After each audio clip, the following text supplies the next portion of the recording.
Hello lovely students of class 10 history के lesson 2 nationalism in India के topic how participants saw the movement. इसमें हम लोग अपना 5th टॉपिक पढ़ेंगे कि विमेंस जो हैं उन्होंने किस तरह से इस मूवमेंट को देखा और पार्टिसिपेंट बनने के पीछे रीज़न क्या था, किस तरह से उन्होंने भारत के ऐसे आंदोलनों में अपनी भूमिका निभाई।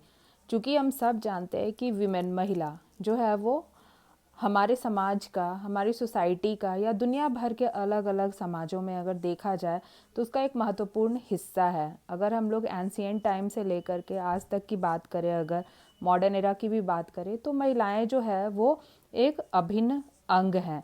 तो इस अभिन्न अंग से कैसे सिविल डिसओबीडियंस मूवमेंट जो है वो अछूता रह जाता? नहीं रहना था, बिल्कुल भी नहीं। गांधी जी ने कहा था कि महिलाएं केवल घर में खाना बनाने और बच्चों को पालने के लिए ही उत्तरदायी नहीं है, उनको भी अलग अलग भारतीय आंदोलनों में हिस्सा लेना चाहिए।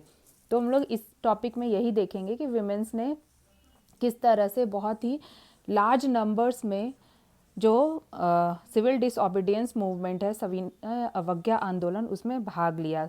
अगर देखा जाए इस मूवमेंट को तो हज़ारों की संख्या में महिलाएं अपने घरों से बाहर निकली गांधी जी को सुनने के लिए कि आखिर वो कौन सी आइडियोलॉजी है, गांधी जी कहते क्या हैं और उनकी बात जो है वो लोग मानना क्यों चाहते हैं। तो महिलाओं ने उनको सुनना, एक तरह से आप कह सकते हो कि महिलाओं को उन्होंने बहुत अच्छी तरह से मोटिवेट किया गांधी जी ने।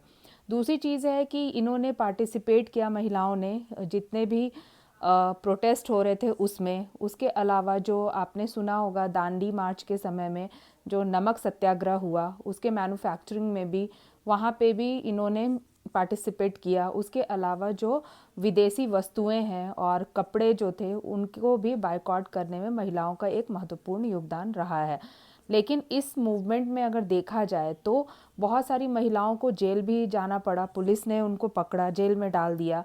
और एक तरह से आप देखो तो महिलाओं ने इसे भारत के प्रति, अपने राष्ट्र के प्रति समर्पण का एक बहुत ही अच्छा अध्याय शुरू किया यहाँ से, कि उन्होंने ये माना कि ये एक सेक्रेड ड्यूटी है विमेंस की, कि वो जितनी उत्तरदायी घर के लिए हैं उतना ही भारत जो एक राष्ट्र है, एक नया बनने वाला जो एक राष्ट्र है, जो उनका अपना राष्ट्र है, उसके लिए उनकी भी उतनी ही भूमिका है जितनी कि पुरुषों की है। तो उन्होंने एक पवित्र कार्य की तरह महिलाओं ने इस मूवमेंट को देखा। तो आपने यहाँ तक इस वीडियो तक ये जाना कि किस तरह से किस किस पार्टिसिपेंट्स ने इस मूवमेंट को अपने अपने अनुसार किस तरह से देखा।